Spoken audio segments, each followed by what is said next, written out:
தகப்பனே, உம்முடைய தேனமுதான திருமறைக்காக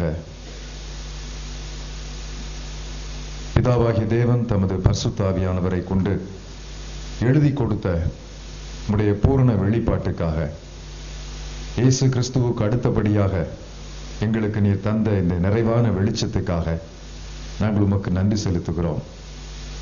இதுவே வழி, இதிலே நடவுங்கள் என்னும் சத்தம் உடைய வேத வார்த்தையை படிக்கும் போதெல்லாம் எங்கள் காதுகளில் எதிரொலிக்கிறது.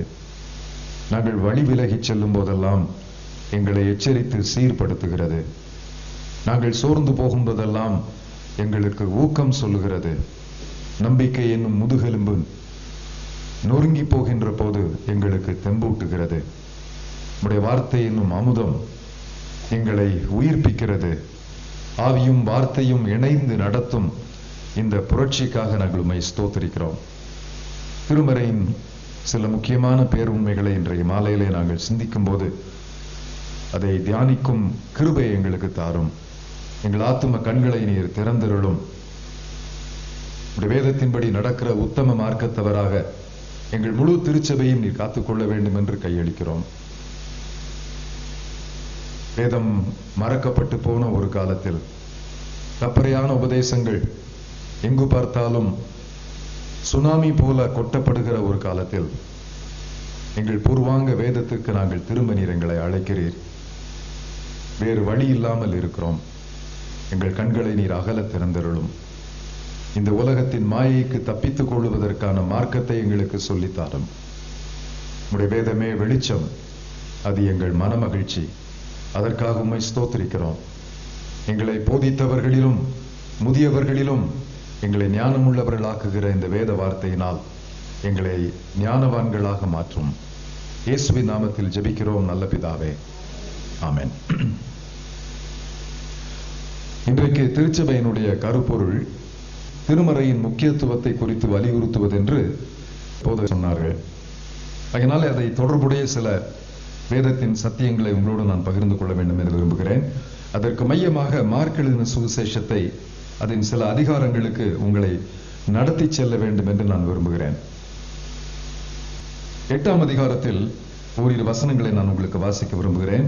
மார்க் 8ஆம் அதிகாரம், அந்த அதிகாரத்தில் 15ஆம் வசனத்திலிருந்து 18ஆம் வசனம் வரை வாசிங்க.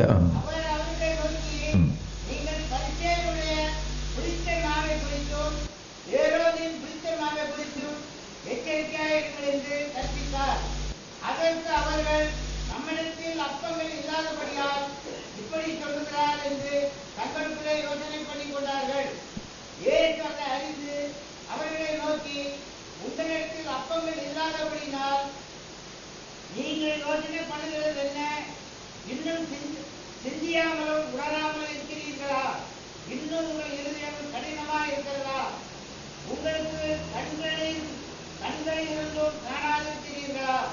காதுகள் இருந்தும் கேளாதிருக்கிறீர்களா? நினைவு கூறாமலும் இருக்கிறீர்களா? இந்த பகுதியில் இந்த வசனம் இன்னைக்கு என்ன பேச போறேன்னு யோசிக்கலாம். இதுல சில வார்த்தைகள் திரும்ப திரும்ப வருவதை நீங்கள் பார்க்கலாம். முதலாவது ஒரு எச்சரிப்போடு துவங்குகிறார். அந்த நாட்கள்ல விதவிதமான மக்கள் எருசலேம் தேவாலயத்தில் இருந்தார்கள். பக்திமான்களைப் போல இருந்தார்கள். அவர்களை குறித்து நீங்கள் எச்சரிக்கையாக இருக்க வேண்டும் என்று சொல்கிறார். சபைக்குள்ளாக பக்தி முலாம் பூசி வேதத்திற்கு புறம்பாக வாழ்ந்து கொண்டிருந்த சில மனிதரை குறித்து பேசுகிறார். பரிசேயத்தனத்துக்கு நீங்கள் எச்சரிக்கையாக இருங்கள். ஏரோதியத்தனத்துக்கு எச்சரிக்கையாயிருங்கள். ஏரோதியத்தனம் என்பது என்ன? சபையை வைத்துக் கொண்டு சபை அரசியல் நடத்துவது, ஆட்சியாளர் ஆட்சியை பிடிப்பது. ஆலயத்துக்குள் தான் இருக்கிறார்கள், ஆனால் அவருடைய உள்நோக்கம் வேறாக இருக்கிறது. இந்த வேதத்தை வைத்துக் கொண்டுதான் பிசாசு ஆண்டவரை சோதித்தான். அது உங்களுக்கு தெரியுமா? நம்ம என்ன நினைக்கிறோம்? பிசாசு கையில இருக்கிற வேதத்துல அவனுடைய அட்டை வேற கலர்ல இருக்கும், பேப்பர் எல்லாம் கருப்பா இருக்கும் நம்ம நினைக்கிறோம். என்று எழுதி இருக்கிறது என்று சொல்லும் போது வேதத்தில ஆண்டவரை பார்த்து கேள்வி கேட்கிறான். வேதத்தை கையாளுகிறான். அந்த வேதத்தை அவன் கையாளுகின்ற போது அவன் அதை தவறாக கையாளுகிறான் என்பதை அவனுக்கு திருத்துவதற்காக ஒன்று சொல்கிறார். என்றும் எழுதியிருக்கிறதே என்று சொல்கிறார். அப்ப என்ன சொல்றான்? பிசாசினுடைய தனி குணம் என்னவென்றால், நம்ம நினைக்கிறோம் பிசாசுனா பொய் பேசுவான்னு நினைக்கிறோம். நான் ரொம்ப கஷ்டப்பட்டு கண்டுபிடிச்சது, பிசாசு பாதி உண்மை பேசுவான், பாதி பொய் பேசுவான். இதனால் அவன் பொய் பேசுறான்றதை கண்டுபிடிக்க முடியாது. முழு பொய் பேசுறவன் பிசாசு இல்ல, அவன் மனுஷன். வாயை திறந்தாலே பொய் தான் அப்படின்னு சிலரை பத்தி கேட்டிருக்கோம். உங்களை பத்தி யாரும் சொல்லலையே, அந்த பேர் மட்டும் எடுத்துறாதீங்க, மரியாதை போயிடும். வாயை திறந்தாலே ஊத்ததான் அப்படின்னு சொல்லுவாங்க, அசுத்தமான வார்த்தைகள் பேசுவார்கள். மதுரையில தூங்கா நகரம் என்று சொல்வார்கள். நான் கல்லூரி மாணவனாக படிச்ச நாட்கள்ல மதுரை நகரத்துக்கு வந்தாலே கொஞ்சம் பயமா இருக்கும். ஏன்னா எப்ப பார்த்தாலும் ரிக்ஷா மேன் உட்கார்ந்துருப்பான், வாயை திறந்துட்டாலே கெட்ட வார்த்தை தான் வரும். அந்த மாதிரி ஒரு ஊரை நான் பார்த்ததில்ல. ரொம்ப நல்ல ஊரு, ஆனா அந்த ஊருக்கு வரவேற்கிற மிக பொறுப்பான நபர்கள் அந்த ரிக்ஷாக்காரங்க, அவங்க வாயை திறந்தாலே அசுத்தமா தான் இருக்கும். வாயில் வெறும் பொய் இருக்கிறதா, அசுத்தம் இருக்கிறதா? ஒரு மனிதனின் எண்ணங்கள் எப்படி இருக்கிறதோ அப்படித்தான் அவன் பேச்சும் இருக்கும். அவன் சிந்தனை எப்படி இருக்கிறதோ அப்படித்தான் அவன் செயல்களும் இருக்கும். பிலிப்பியருக்கு எழுதின நிருபம் 4ஆம் அதிகாரத்தில் ஒரு அழகான வசனம் இருக்கிறது. ஆண்டவர் நம்முடைய சிந்தனைகளை எப்படி கையாளுவது என்பதை குறித்து பவுலின் மூலமாக நமக்கு ஆலோசனை தருகிறார். என்ன ஆலோசனை தருகிறார்? புண்ணியம் எதுவோ, நல்லொழுக்கம் எதுவோ, புகழ் எதுவோ என்று ஒரு பட்டியலை சொல்லி அவைகளையே சிந்தித்துக் கொண்டிருங்கள். உங்கள் எண்ணங்கள் உயர்ந்த எண்ணங்களாக இருக்கும்போது உங்கள் செயல்கள் உயர்ந்த செயல்களாக இருக்கும். பாவம் எப்படி உற்பத்தியாகிறது? உணர்வுகளில் அந்த பாவத்தின் எழுச்சி வருகிறது.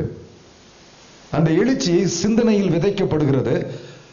யாக்கோபு நிருபத்தின் 1ஆம் அதிகாரத்தில் அதன் ஆக்கியோன் சொல்லுகிற போது இப்படி சொல்கிறான், அது கர்ப்பம் தரித்து பாவத்தை பிறப்பிக்கும் என்று சொல்கிறான். ஒரு எண்ணத்தை விதைக்கிறான். தீய எண்ணம் பாவம் என்று வேதம் சொல்கிறது.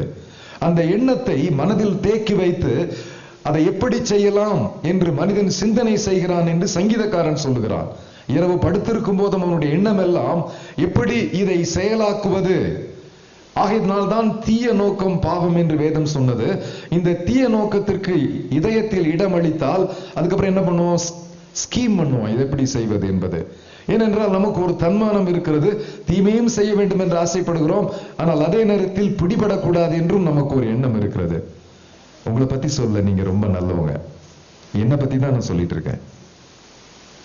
அப்படித்தானே இருக்கிறோம் நம்ம, பல நேரங்களில் அப்படித்தான் இருக்கிறோம். இதற்கு காரணம் என்ன? எண்ணங்களின் மீது நமக்கு ஆளுமை இல்லை. எண்ணங்களின் மீது நமக்கு ஆளுமை இல்லை. தவறான எண்ணங்கள் இருப்பதினால் தான் நமது செயல்கள் தீய செயலாக மாறுகிறது.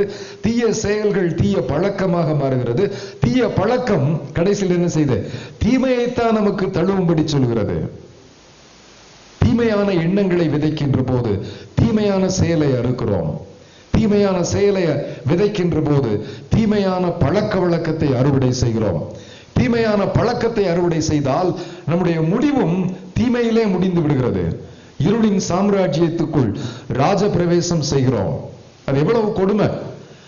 காலமெல்லாம் தேவனுடைய ஆலயத்திற்கு வந்து வேதத்தை படித்து கிறிஸ்தவன் என்கின்ற அடையாளத்தோடு வாழ்ந்துவிட்டு நித்தியத்தை இழந்து போவது ரொம்ப வேதனைக்குரியது. உலகத்தையும் அனுபவிக்காம இங்கேயும் இல்லாம அங்கேயும் இல்லாம போவதை விட நம்முடைய எண்ணங்களை தூய்மையாக காத்துக் கொள்வது நல்லது. இப்ப நீங்க இந்த 8ஆம் அதிகாரத்தில் 17ஆம் வசனத்திலே சொல்லுகிறார், இதற்கு காரணம் என்ன? நீங்கள் இன்னும் சிந்தியாமலும் உணராமலும் இருக்கிறீர்கள். உங்கள் இருதயத்தின் கடினமாய் இருக்கிறதே. உங்களுக்கு கண்கள் இருந்தும் காணாமல் இருக்கிறீர்களே, காதுகள் இருந்தும் கேளாமல் இருக்கிறீர்களே, நினைவு கூறாமல் இருக்கிறீர்களே. 21ஆம் வசனம், நீங்கள் உணராதிருக்கிறது எப்படி? எப்படி சிந்திக்க தெரியாமல்? அதாவது கிறிஸ்தவம் என்பது சிந்திப்பவர்களின் மார்க்கம். Christian faith is a rational faith. இது ஒரு கண்மூடித்தனமான மார்க்கம் இல்லை. சில நேரங்களில் நம்முடைய மனித சிந்தனைக்கும் மனித தர்க்கத்திற்கும் அப்பாற்பட்ட காரியங்கள் நடக்கிறது. ஆகையினால் இது கண்மூடித்தனமானதல்ல. This is above rational. Christian faith is not an irrational faith, it's a rational faith. Sometimes it looks as if it is irrational, but it is above rational. நீர் மேல் அவர் நடந்தார். நடக்க முடியாதா? வானத்தையும் பூமியும் உண்டாக்கினவரால் நடக்க முடியும். அது கண்மூடித்தனம் அல்ல. தனக்கென்று ஒரு அற்புதத்தையும் அவர் செய்யவில்லை. சிலுவையிலிருந்து இறங்குவான்னு சொல்றாங்க. ஃபுல்டன் ஷீன் என்று சொல்லுகிற ஒரு சரித்திர ஆசிரியர் அவர் ரோமன் கத்தோலிக்க திருச்சபையின் கார்டினலாக நியூயார்க் பட்டணத்தில் இருந்தவர். இயேசுவின் வாழ்க்கை வரலாறை மிக அழகாக எழுதியிருக்கிறார். அவர் சொல்லும் போது இப்படி சொல்கிறார், கூட்டத்தார் எல்லாரும் என்னெல்லாமோ பண்ணி அற்புதம்லாம் பண்ணி கீழே இறங்கி வான்னு கூப்பிடுறாங்க. இப்ப மௌனம் காக்கிறார். வீணாய் அவருடைய வார்த்தையை திறக்கவில்லை. நீ யூதருக்கு ராஜாவா என்று கேட்கிறான் பிலாத்து. அவனே சொல்ல வைக்கிறார், நீ சொல்லுகிறபடிதான். என்ன கம்பீரமா பேசுறார் பாருங்க. இறங்கி வர சொல்லுகிறார். ஃபுல்டன்ஷின் சொல்றாரு. ஆண்டவர் என்ன சொல்றானா, இங்க இருந்து இறங்கி வந்த பெரிய அற்புதம் இல்ல, என்னை கல்லறையில் வைத்த பிறகு 3 நாளைக்கு முன்பு நான் இதை விட ஒரு ஆச்சரியமான அற்புதத்தை செய்ய போகிறேன், பொறுத்திருந்து பார் என்று சொன்னாராம். மிக அழகாக எழுதியிருப்பார். பலமான கற்பனையோடு அவருடைய வாழ்க்கை வரலாறை பின்னி பிணைந்திருப்பார். நீங்கள் இன்னும் அறியாமல் உணராமல் இருப்பதற்கென்ன, சிந்திப்பவர்களின் மார்க்கம் கிறிஸ்தவம். இதை நாம் புரிந்து கொள்ள வேண்டும். இதை நான் சொல்லுவதற்கு காரணம் என்ன, திருச்சபை காலங்கள் தோறும் திருமறையை விட்டு வழி விலகி சென்றிருக்கிறது. ஏதோ ஒரு காலத்துல சீர்திருத்தவாதிகள் சிலர் எழுப்பினார்களே, அதற்கு பிறகு சீர்திருத்தம் தேவையில்லையா? சீர்திருத்தம் என்பது காலங்கள் தோறும் நடக்க வேண்டும். ஒரு மார்ட்டின் லூத்தரோடு நின்றுவிடக் கூடாது. சீர்திருத்த திருச்சபை என்று பெயர் வைத்துக் கொண்டால் நாம் உண்மையாகவே சீர் பெற்றவர்கள் என்று சொல்லிக் கொள்ள முடியாது. அநேக கண்மூடித்தனங்கள் காலங்கள் தோறும் வந்து கொண்டிருக்கிறது. தப்பறையான உபதேசங்கள் வேகமாக வந்து சபைகளில் அலைமோதி கொண்டிருக்கிறது. கடலுக்குள் இருந்து குப்பையை வெளியே கொட்டுகிறது. நம்ம என்ன செய்யணும், திருமறை கையாள தெரிந்து கொண்டோமானால் இந்த கள்ள உபதேசங்கள் என்னும் காட்டு ஆற்றில் இருந்து நாம் தப்பித்துக் கொள்ள முடியும். எல்லாரும் அந்த வேதத்தில தான் பேசுறாங்க. சிலர் பேசும்போது கேட்பதற்கு ரொம்ப இனிமையா இருக்குது. அங்க ஒரு வார்த்தை, இங்கு ஒரு சொற்றொடர் என்றெல்லாம் எடுத்து பேசுகிறார்கள். கதம்பமாக கெட்டுகிறார்கள். பார்க்கவும் அழகாக இருக்கிறது, மனமளிக்கிறது. ஆனால் அது திருமறை அல்ல. நன்றாக ஜோடித்திருக்கிறார்கள். ஆனால் கோர்வையாக நாம் என்றைக்கு வேதத்தை படிக்க கற்றுக்கொள்கிறோம், அப்போதுதான் தவறான உபதேசங்களுக்கு நாம் தப்பித்து செல்வதற்கு வாய்ப்பு இருக்கிறது. அதுலயும் ஒரு நம்பிக்கைக்குரிய ஒரு மனிதன் சொல்லுவார் என்றால் அதை கேட்பதற்கு ஆயத்தமாக இருக்கிறோம். அவர் எப்படிங்க சந்தேகிக்கிறதுன்னு யோசிக்கிறோம். அந்த காலத்துல பரிசேயர் என்ன பண்ணுவார்களாம், ஜெப ஆலயங்களிலே மோசையினுடைய நாற்காலி என்று ஒன்று இருக்குமா. மோசையினுடைய நாற்காலி. இப்ப நம்ம சபையில எல்லாம் பிஷப்புக்கு ஒரு நாற்காலி வச்சிருக்கோம் இல்லையா, அந்த நாற்காலி மாதிரி ஜெப ஆலயங்களிலேயும் நாற்காலிகள் இருக்குமா. அதில் ஒருவன் உட்கார்ந்து பேசினால் அவன் சொல்லுவதெல்லாம் வேதம் என்கிற எண்ணம் அவர்களுக்குள் இருந்திருக்கிறது. இந்த நாற்காலியில் உட்கார்ந்து பேசிட்டா எல்லாம் வேதம் ஆயிருமா? அதனால எல்லாரும் என்ன செய்வார்களாம், ஆசன பந்தயம் நடத்துவார்களாம். போட்டா போட்டி போடுறது. இந்த ஆசனத்தில் நானும் உட்கார்ந்து அதிகாரத்தோட பேசணுமே. ஆசனத்தில் உட்கார்ந்து பேசுவது அதிகாரம் அல்ல, கலப்பில்லாத வார்த்தையை பேசுவது. நம்பக்கூடிய மனிதர்கள் அதிகாரத்தோடு கூட நாற்காலி என்னும் அதிகாரத்தில் உட்கார்ந்து சொல்லுவதினால் அவர்கள் சொல்லுவதெல்லாம் வேதமாகி விடாது. நமக்கு தேவனுடைய ஞானம் தேவை. ரோமானிய திருச்சபையிலே சீர்திருத்த காற்று வீச துவங்கியது எப்போது? சென்ட் பீட்டர்ஸ் சர்ச் என்கிற பெசிலிக்காவை கட்டுவதற்காக ரோமிலே ஒரு பெரிய திட்டம் போட்டாங்க. ஆலயம் கட்டணும், பல கோடி ரூபாய் வேணும். பணத்தை எப்படி சேகரிக்கிறது? அப்பதான் பாவ மன்னிப்பு சீட்டை கொண்டு வந்தார்கள்.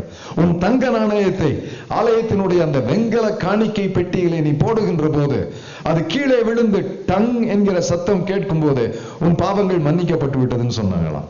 ரொம்ப சுலபங்க. மன்னிப்பு வாங்கணும்னு என்ன வேணும்? காசு இருந்தா மோட்சத்துக்கு போயிடலாம். தமிழன் சொல்லி கொடுத்தது பொருள் இல்லா இருக்கு, இவ்வுலகம் இல்லை, அருள் இல்லா இருக்கு, அவ்வுலகம் இல்லை. இவங்க என்ன போதிச்சாங்க? பொருள் இல்லாதவர்களுக்கு அவ்வுலகம் இல்லை, காசு போட்டா போயிடலாம். பாருங்க, இது கிரியையின் மார்க்கம் அல்லவே. கிருபையின் மார்க்கத்தை கிரியையின் மார்க்கமாக மாற்றுவது காலங்கள் தோறும் தொடர்ந்திருக்கிறது. கேட்க காதுள்ளவன் கேட்க கடவன். இதை செய்து விட்டால், அதை செய்து விட்டால் தேவனுடைய கிருபையை விருதாவாக்க முடியாது. தேவனுடைய கிருபையை மனிதன் கிரயம் செலுத்த முடியாது. ஏன் ரட்சிப்பு இலவசமாக்கப்பட்டது? அதற்கு ஈடு இணையாக உங்களால் கிரயத்தை செலுத்த முடியாது. அது தேவ மகன் இயேசு கிறிஸ்துவின் உயிரையே பணயமாக்கியது. அதுக்கு உங்களால் ஈடு செலுத்த முடியுமா? முடியுமா? முடியாது. அது விலையேற பெற்றது. அது மலிவானது அல்ல. இலவசம் என்றாலே மலிவானது என்று நினைக்கிறோம். அது விலையேற பெற்றது. ஆகையினால் அது நமக்கு இலவசமாக்கப்பட்டது. உங்களாலும் என்னாலும் முடியாது. தேவன் ரட்சிப்பை இலவசமாக்கி இருக்கும் போது அதை விலை கொடுத்து விற்க முடியுமா? முடியாது. காணிக்கையெல்லாம் கொடுத்தா பரலோகம் போயிடும் நினைக்காதீங்க. அப்படி நினைச்சு காணிக்க போட்டீங்கன்னா ஏமாந்து போவீங்க. இப்படியெல்லாம் பண்ணாதீங்க. நன்றாக சிந்தியுங்கள், உணர்வுள்ளவர்களாக இருங்கள், அறிவுள்ளவர்களாக இருங்கள், ஞானம் பெறுங்கள், அதனால் உணர்வு பெறுங்கள். விழிப்புணர்வோடு இருப்பீர்களானால் கண்மூடித்தனமான காரியங்களை செய்ய மாட்டீர்கள். 18ஆம் வசனம், உங்களுக்கு கண்கள் இருந்தும் காணாதவர்களாய் இருக்கிறீர்கள். வேதத்தை தான் திறந்து பார்க்கிறோம், என்ன படிச்சோனே தெரியல. கண்கள் திறக்கப்பட்டு இருக்க வேண்டும். வெறும் இந்த புறக்கண்கள் மாத்திரமல்ல, அகக்கண்களும் திறக்கப்பட்டிருக்க வேண்டும். நம் கண்கள் தேவனை தரிசிக்க வேண்டும். இயேசுவை நாம் எங்கே காணலாம்? அவர் பேசுவதை எங்கே கேட்கலாம்? ஒரு அழகான பாட்டு, ஆண்டவர் ஏற்றுக்கொண்ட ஒரு இந்து சகோதரன் எழுதின பாட்டு. இயேசுவை எங்கே காணலாம்? அவன் ஆண்டவர் ஏற்றுக்கொண்ட பிறகு எங்கெங்கெல்லாம் ஓடி இருப்பான்னு நினைக்கிறேன். அவன் என்ன சொல்றான்? உலகம் எல்லாம் பயணம் பண்ணாலும் பார்க்க முடியாது. கடைசியில் என்ன சொல்றாரு? மண்டியிட்டு வீழ்ந்தேன் நான் திருமறையின் முன்பாக. அங்கதான் இயேசுவை கண்டேன்னு சொல்றாரு. ஆண்டவரை அறியாத மனிதன் தெளிவாக இயேசு கிறிஸ்துவை திருமறையில் தான் பார்க்க முடியும் என்று சொல்லும் போது, திருமறையில் சொல்லப்பட்ட வெளிப்பட்ட கர்த்தராகிய இயேசு கிறிஸ்துவை பார்ப்பதற்கு ஆசைப்படாமல் இன்னும் இயேசு கிறிஸ்து எனக்கு காட்சி கொடுப்பாரா என்று காத்திருக்கும் ஒரு பெரும் திரள் கூட்டமான கண்மூடித்தனமான கிறிஸ்தவர்களை நான் பார்க்கிறேன். என் குழந்தை பார்த்துச்சுது, உங்க குழந்தையும் பார்க்கணும், அதுக்கு ஒரு ட்ரைனிங் ஸ்கூல்லாம் நடத்தணும்னு சொல்றாங்க. சொல்றாங்களா? திசை திரும்பி போய்விடாதீர்கள். கண்மூடித்தனமான மார்க்கம் மீண்டுமாக சபைக்குள்ளாக கொட்டப்படுகிறது. பார்ப்பதற்கு ஒரு பக்தி முலாமோடு கூட வருகிறது. ஆண்டவர் ஏற்றுக்கொண்ட பிறகு, இயேசு கிறிஸ்து இந்த உலகத்துக்குள் வந்து வாழ்ந்து உயிர் தெழுந்து சென்ற பிறகு மீண்டும் நமக்கு இது போன்ற காட்சிகள் அவசியமா? இந்த கேள்வி என்னைக்காவது யோசிச்சிருக்கீங்களா? காட்சி கொடுக்க முடியுமா? ஆண்டவரால் முடியும். வேதம் சொல்லுகிறது, அவரால் தேடப்படாதவர்களுக்கு காட்சி கொடுக்கிறார். வேதம் செல்லவில்லை, ஆனால் தேவத்தின் மீது தாகத்தோடு மனிதர்கள் இருக்கிறார்கள், அவர்களுக்கு அவ்வப்போது காட்சி கொடுக்கிறார். இது மிஷனரி பணித்தலங்களிலே நீங்கள் கேட்கலாம். இப்படி ஒரு மனிதன் வருவான், கர்த்தராகிய இயேசு கிறிஸ்துவை குறித்து பேசுவான், இல்லை என்றார் ஒரு வெளிச்சத்தை குறித்து பேசுவான் என்று சொல்ல கேட்கிறார்கள். மறுநாளிலே ஊழியக்காரன் வருகிறான், இயேசு கிறிஸ்துவ சொல்றாங்க. ஆனா ஆண்டவரை ஏற்றுக்கொண்ட பிறகு, அதிலும் குறிப்பாக இயேசு கிறிஸ்துவை வரவேற்கிறோம். புதிய ஏற்பாட்டு கிறிஸ்தவத்தில் தான் கடவுள் மனிதனின் இதயத்தில் பள்ளி கொள்ளுகிறார் என்று சொல்லப்பட்டிருக்கிறது. சாலமோன் ஆலயத்தை கட்டிவிட்டு ஆலயத்திற்குள் வாரும் என்று முழங்கால் படியிட்டு கைகளை விரித்து வானம் பார்த்து ஜெபிக்கிறான். அப்பொழுது ஆண்டவர் என்ன மறுமொழி சொல்றாரு? வானம் எனக்கு சிங்காசனம், பூமி எனக்கு பாதபடி, உன்னுடைய ஆலயம் என்னை கொள்ளாது. The temple cannot contain the eternal God. நித்திய கர்த்தத்துவத்தை ஒரு மனிதனால் கட்டப்பட்ட கட்டிடம் கொள்ளாது. நம்ம ஆலயத்துக்கு வருவது எதற்காக? புதிய ஏற்பாட்டில் ஆலயம் கிடையாது, உங்களுக்கு தெரியுமா? அப்படின்னு அந்த ஆலயத்தை இடிச்சிடும் சொல்றேன். அழகா கட்டியிருக்கீங்க, நல்லா பண்ணிருக்கீங்க, கலை வண்ணத்தோட பண்ணிருக்கீங்க. ரொம்ப நேரம் ரசிச்சுட்டு இருந்தேன், ரொம்ப சந்தோஷமா இருக்குது. ஆனா ஆண்டவர் பள்ளி கொள்ளுவது நாம் கூடும் இடத்தில் எல்லாம் தம்மை வெளிப்படுத்துகிறார். ஆலயத்துக்குள் அவர் இருப்பதினால் அவரை நாம் தேடி வரவில்லை. நாம் கூடி வரும்போதெல்லாம் என்ன அமைதியாயிட்டீங்க, நல்லா மூச்சு இயல்பா விடுங்க, இயல்பா விடுங்க, மூச்சு விடாம இருந்துடாதீங்க. எங்க 2 பேர் 3 பேர் நாமத்தினாலே சொல்லுங்க, அவர் மத்தியிலே நான் இருப்பேன். அதான் கண்மூடித்தனம்ன்றது. வசனத்தையும் அறகுறையா படிக்கிறது. அவர் மத்தியில் நான் இருக்கிறேன் பைபிள்ல போட்டிருக்கு. நீங்க வர்றதுக்கு முன்னால உங்க மத்தியில இருக்கிறாருங்க. எங்க 2 பேர். நமக்கு சமீபமாக இந்த தேவனை போல ஒரு தெய்வம் யாருக்குமே கிடையாது. இறைவன் மிகப்பெரியவன், அவன் நெருங்க முடியாதவன்.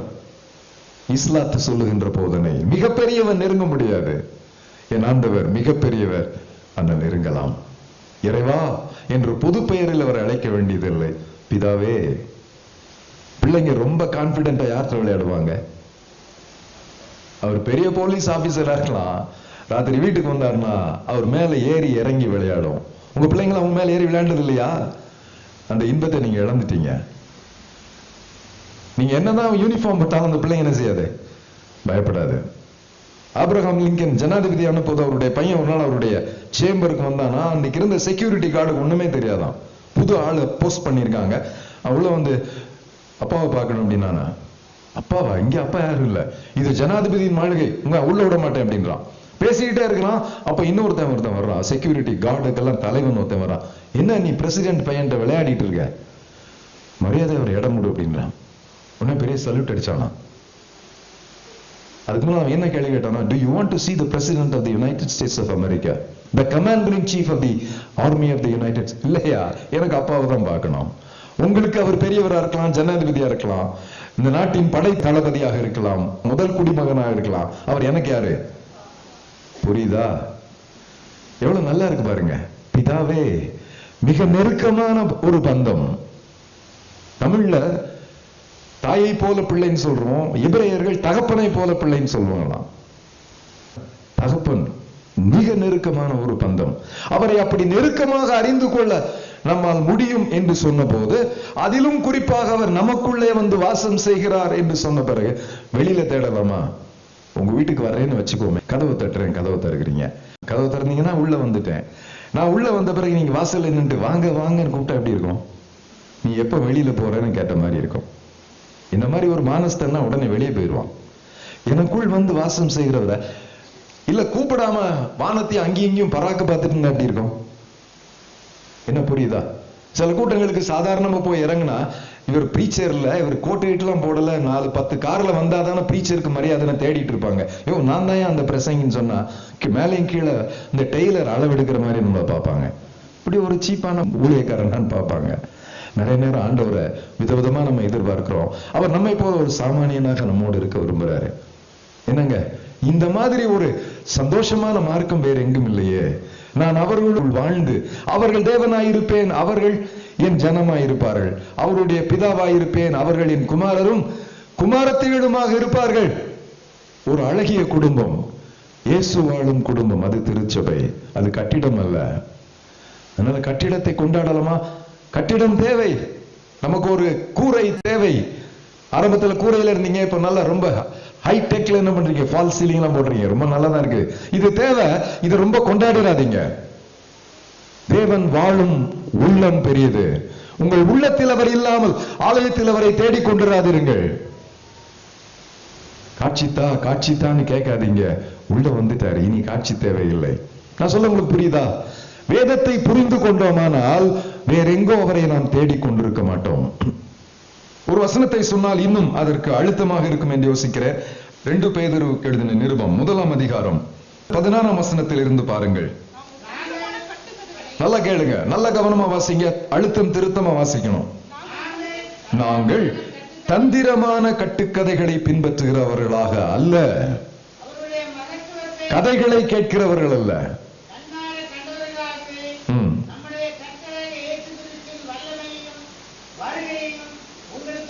நாங்கள் இயேசு கிறிஸ்துவை கண்ணார கண்டவர்கள், நாங்கள் தொட்டு பார்த்தவர்கள், அவரை உணர்ந்தவர்கள், அவரோடு சேர்ந்து நடந்தவர்கள், வாழ்ந்தவர்கள், உண்டவர்கள், உறங்கினவர்கள். 1 யோவான் 1ஆம் அதிகாரம் சொல்றாரு, கண்டதும் கேட்டதும் தொட்டதும் உணர்ந்ததுமான இயேசு கிறிஸ்து. ரொம்ப கொடுத்து வச்சவங்க அந்த 12 சீஷர்கள். அதில் ஒருவர் தான் பேதுரு இந்த நிருபத்தை எழுதுகிறார். அந்த இயேசு கிறிஸ்துவை குறித்து நாங்கள் அவருடைய வல்லமையை குறித்தும் அவருடைய வருகை குறித்தும் அறிவிக்கிறோம் சொல்லிவிட்டு அடுத்த வசனத்தை பாருங்கள். இவர் என்னுடைய நேசகுமாரன், இவரில் பிரியமாயிருக்கிறேன் என்று சொல்லுகிற சத்தம் உன்னதமான மகிமையிலிருந்து அவருக்கு உண்டாகி பிதாவாகிய தேவனால் அவர் கனத்தையும் மகிமையும் பெற்றது எப்போது? மத்தேயு 19ஆம் அதிகாரத்தை வாசிக்கிறோம். மறுரூப மலையில் தம்முடைய 3 சீஷர்களையும் அழைத்துக் கொண்டு போகிறார். பழைய ஏற்பாட்டின் பிரதிநிதிகளும் புதிய ஏற்பாட்டு பிரதிநிதிகளும் அந்த ரகசிய சந்திப்பில் இருக்கிறார்கள். அவர்களுக்கு முன்பு அவர் மகிமையாய் காணப்பட்டார். தெய்வத்துவத்தின் பூரண மகிமை சில மணி துளிகள் அவர்களுக்கு முன்பாக காட்டுகிறார். நான் வெறும் மனுஷன் இல்லப்பா, நான் தெய்வத்துவத்தின் பூரண மகிமை உடையவர் என்று. அதை பார்த்தவர்கள் நாங்கள். பேதுரு சொல்றாரு, கூட இருந்தோம், அது மட்டும் இல்ல, அப்பொழுது பிதாவானவர் இவர் என் நேசகுமாரன், இவரில் பிரியமாயிருக்கிறேன் என்று சூளுரைத்த போது நாங்கள் அந்த சத்தத்தை கேட்டோம், கண்டோம், கேட்டோம், பார்த்தோம் என்று சொல்லுகிறார். சொல்லிவிட்டு இந்த வேதத்தின் மகத்துவத்தை சொல்லுகிறார். பாருங்கள் 19ஆம் வசனம், மிக முக்கியமான வசனம். இதை நீங்கள் பார்க்கணும்னு விரும்புறேன். இதிலும் அதிகமான உறுதியான தீர்க்க தரிசன வசனமும் நமக்கு உண்டு. பொழுது விடிந்து வாசிங்க ஐயா. பொழுது விடிந்து விடிவெளியில் உங்கள் இருதயங்களில் உதிக்கும் அளவு இருளுள்ள ஸ்தலத்தில் பிரகாசிக்கிற விளக்கை போன்ற அவ்வசனத்தை கவனித்திருப்பது நலமாயிருக்கும். என்ன சொல்றாரு? இந்த உலகத்திலே இருள் நிறைந்த உலகத்தில் விடியல் என்று சொல்லுகின்ற போது தேவனுடைய வருகையை மனதில் வைத்து எழுதுகிறாரோ என்னவோ தெரியாது. இன்னும் கும்மிருட்டு வரப்போகிறது, காரிருள் உலகை பற்றவிருக்கிறது. இந்த காருளில் நீங்களும் நானும் வஞ்சிக்கப்படாமல் இருக்க வேண்டும் என்றால் இந்த திருவசனமாகிய பிரகாசிப்பிக்கிற விளக்காகிய இவ்வசனத்தை கவனித்திருப்பது நல்லது. கவனிக்கலன்னா உங்க வாயால சொல்லுங்களேன். நல்லதல்லன்றது ஒரு நாகரிகமான வார்த்தை. கேடுன்னு சொல்லலாமா, கெட்டதுன்னு சொல்லலாமா? நல்ல வார்த்தையை தான் பிரயோகிக்க விரும்புறோம். ஏன்னா நமக்கு ஏதாவது ஆபத்தா முடியும்னா கொஞ்சம் டைல்யூட் பண்ணி சொல்ல விரும்புறோம். ஆண்டவர் ஐயோன்னு சொல்றாரு, அதை விட கடினமான வார்த்தை கிடையாது. நான் பிரசங்கம் பண்ணும்போது என்ன சொல்லுவேன், அதை வாஸ்தா சபையார் தப்பா ஆபத்துன்னு சொல்லுவேன். ஏன்னா இந்த ஆளு சாபம் போட்ட வந்துட்டான்னு போகும்போது திட்டிக்கிட்டே போவீங்க. ஆண்டவர் எப்போதாவது கடினமான வார்த்தைகளை உபயோகிக்கிறார். என்ன சொல்றாரு, இந்த வசனத்தில் நோக்கமாக இருப்பது, கவனித்து இருப்பது நல்லது. நோக்கமாக இல்லாமல் இருப்பானால் நமக்கு நாமே கேடு உண்டாக்கி கொள்வோம், கண்மூடித்தனத்தில் சிக்கிக் கொள்வோம். கையில எத்தனை வேத புத்தகம் வச்சிருந்து என்ன புண்ணியம்? ஷெல்ஃப்ல வகை வகையாய் மொழிபெயர்ப்புகளை வைத்திருந்து என்ன பிரயோஜனம்? இது திறக்கப்படாத புத்தகமாக இருக்குமானால் நாம் இருட்டில் வாசம் செய்கிறவர்கள். திருமறை மிக முக்கியமானது. அதனால்தான் திருமறைக்கு திரும்புங்கள். காலங்கள் தோறும் திருமறையை விட்டு சபை தடம் புரண்டு போதும்போதெல்லாம் கட்டுக்கதைகளுக்கு செவி சாய்த்து சிதறி போகிற காலம் வந்து கொண்டே இருக்கிறது. நாம் உணர்வற்றவர்களாக மாறிவிடுவோம். Our senses will be benumbed. மரத்து போகும். யாருக்கு மரத்து போகும்? குஷ்டரோகிக்கு மரத்து போகும். நாய் கடிச்சிருந்தா கூட குஷ்டரோகிக்கு தெரியாதான். ஏன்னா காலெல்லாம் அழுகி போச்சுது. காலையில எந்திரிச்சு பார்த்தா ரணமா இருக்குமா? ஏன்? உணர்வு அற்றவனாக போய்விட்டாங்க. அப்படி ஒரு நிலைமை நம்முடைய சபைக்கு வரக்கூடாது.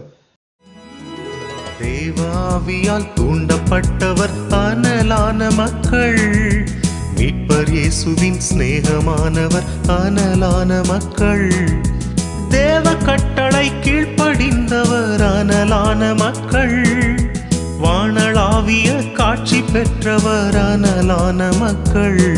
அபாகா அபாகா அபாகா